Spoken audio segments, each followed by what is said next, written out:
Here we are at the Disco Rave camper. These lights are crazy. We'll turn on some more of them and y'all can see what I'm working on today. I'm trying to trace down a voltage problem.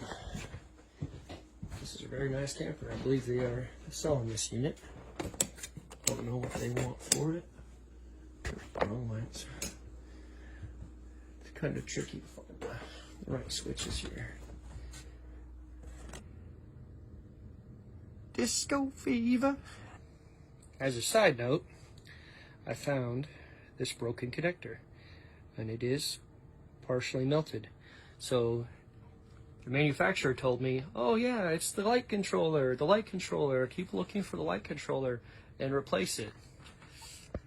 They wanted $350 or higher, I can't remember on the total of the controller itself.